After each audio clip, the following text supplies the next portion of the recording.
네, 그러면은 처음에 이제 자기소개랑 성함, 나이, 네, 이렇게 간단하게 말씀해 주세요. 예, 나이는 83세고요. 이름은 박양자. 404동 1305호에 살고 있습니다. 네, 그러면은 아까 어렸을 때 혹시 기억에 남는 순간이나 이런 거 있으시면 말씀해 주시면 됩니다. 그래서 나는 저거를 6.25 때 이제 그때 하도 고생을 많이 해서 어린 시절에 그거를 한번 일기를 써봤었어요. 그래서 써놓은 게 있어서 가져와 봤는데 그거를 읽어볼까 그냥 얘기를 하고. 저는요 1950년 그때가 10살 있었어요. 그랬는데 이제 요 일기를 써봤는데 한번 읽어볼게요.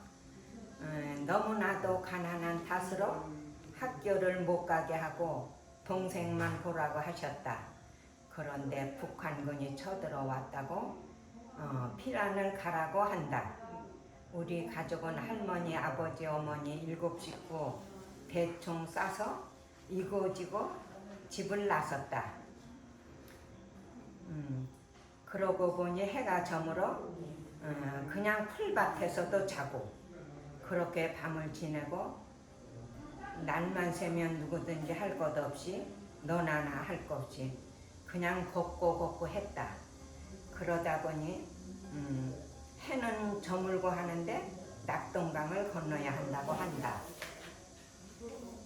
그래도 우리 아버지가 일본 정치 때 동네 이장을 보셔서 눈치가 빠르셨다. 어떻게 배를 타고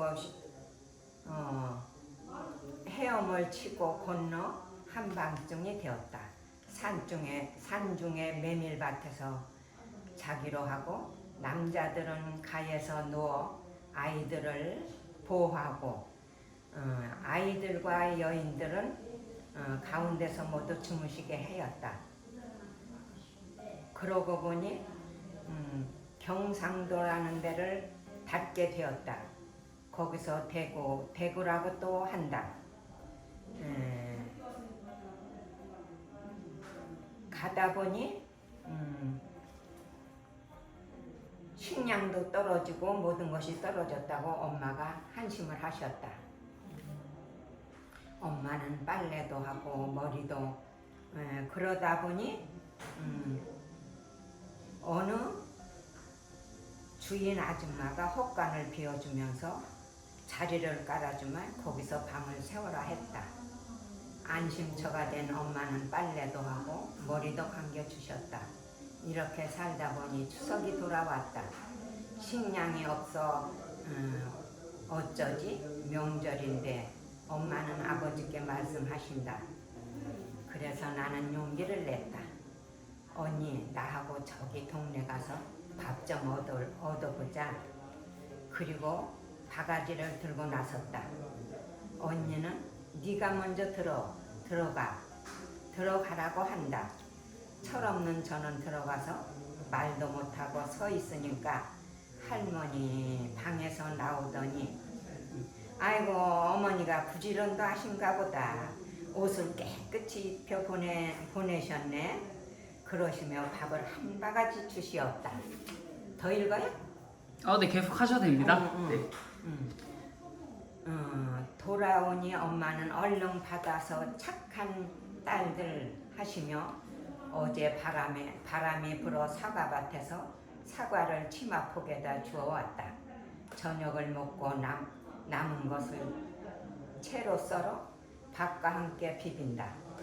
식사가 충분한지 그리고 흘러 집으로 가라는 지시가 식사가 충분해. 그리고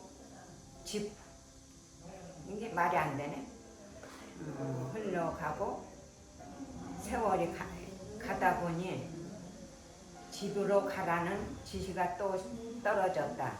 집으로 돌아오는 중에 앞마당에 대추나무가 한 그루 있었다. 얼른 가서 대추 따먹어야지 생각에 용소숨도 쳐. 그러고 보니 집에 와보니 대추는 하나도 없었다. 이북 군인들이 다 따먹었다고 한다. 그리고 보니 아버지를 이후로 날마다 식량 때문에 노동을 하시고 가족들께서는 고생이 심하셨다. 아버지 어머니 없고 먹을 식구는 아버지 어머니 없고 먹을 식구는 많고 너무나 고생이 많이 하셨다. 그런데 동네 이장님이 댁에서 양학을 준비한다고 모이라고 하셨다. 저는 거기를 갔다.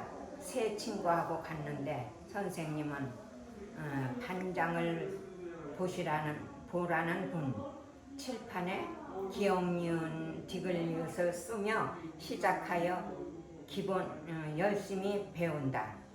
그리고 열심히 배우는데 선생님 말씀 보은 읍내교에서 한글을 배우고 싶으니 가르쳐 준다고 하니 가보라고 하셨다. 때는 이때다 하고 친구들하고 가자고 하니까 안 간다고 한다. 그래서 저는 혼자 동생을 뿌리치고 방에 내려놓고 읍내교에 뛰어갔다. 마루 바닥에 앉아 선생님 말씀을 듣고 공부를 하다 보니 내일은 공책 연필을 가지고 오라고 한다. 남동생은 학교를 다니고 있다.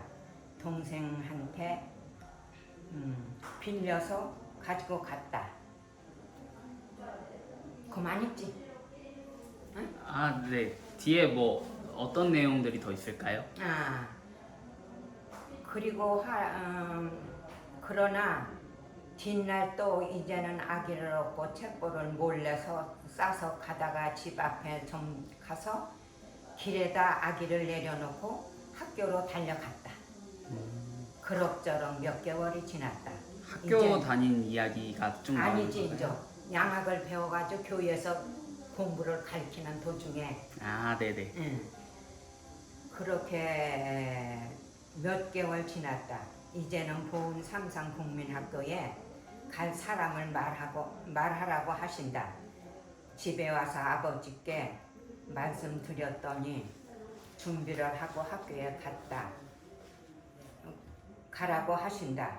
학생들은 준비된 상태로 또 옷도 갈아입고 한 것을 보니 창피해서 눈물이 앞섰다. 네. 이제 어디가니 읽었어? 아, 네, 그러면 거기까지 하고요. 응. 굉장히 자세하게 기억을 하시네요. 옛날 여기에 이제 나 삼산국민학교 다니면서 그거 친구들하고 그때만 해도 잘 사는지 못 사는지 구별이 많았거든. 그러니까 항상 추지하니 항상 저주해가지고 살고 있었지. 그래 살다 보니까 공부를 하고 하다 보니까 내가 4학년이 됐는데 그때 가서는 선생님이 알아주시더라고. 그래가지고 상위권으로 좀 들어가고 그래저래 해가지고 졸업을 했어요. 아, 네. 그래서 우리 박신의 딸들이 우리 나이가 셋이 똑같은데 걔들하고 한양양학도 배우자 학교도 가자 해도 안 가. 근데 나만 혼자 가서 나만 졸업했지. 그래서 지금 이런 글씨라도 쓸 줄 알고 볼 줄 안다. 아, 네. 네, 그러면은 이제 자녀분들 계시다고 하셨잖아요. 네. 네. 자녀분들한테 혹시 하고 싶은 말씀 있으시면은 우리 애들한테? 네네. 우리 애들한테 그저 고맙지. 응? 아버지 일찍 돌아가시고 그래서 엄마 혼자 이제 5남매를 키웠어. 그냥 배운 게 없으니까 그냥 좀 어렵게 살았지. 그래서도 나름대로 우리 애들이 다 5남매가 그냥 잘 살고 있어요. 네. 그래서 고맙지 항상. 네. 그러면은 경로당은 매일 오시는 거죠? 여기 매일 오지. 네네. 갈 데 없어요. 이 나이 먹으니까 갈 데 없어. 경로당 와서 혹시 어떤 것들 하세요? 여기 오면은 이 돈 내기를 하면 안 되고 고스톱이라고 쳐가지고 바둑 가지고 놀면서 그죠. 형님 아우 먼저 형님 먼저 또 우리 회장님이 참 인자시고 또 부회장님이 남자 여자 두 분이 계시는데 또 훌륭하시고 또 우리 총무님이 참 잘해. 우리보다 나이가 어린 총무님인데 참 잘해줘요. 그래 재미있게 지내고 있어 날마다. 그러면 이제 마지막으로 네, 하고 싶은 말씀 하나 있으면 말씀해 주시면. 하고 싶은 말? 네. 우리 아들 딸 오남매 지금도 열심히 살고 있지만 앞으로 더 열심히 살고 가족의 평화를 위하여 사랑스러운 우리 아들 딸 열심히 살아줘. 엄마한테 너희들이 좋은 저거를 보여줘서 엄마는 항상 고맙고 행복해. 알았지? 됐어요? 네, 됐습니다. 고생하셨습니다. 네.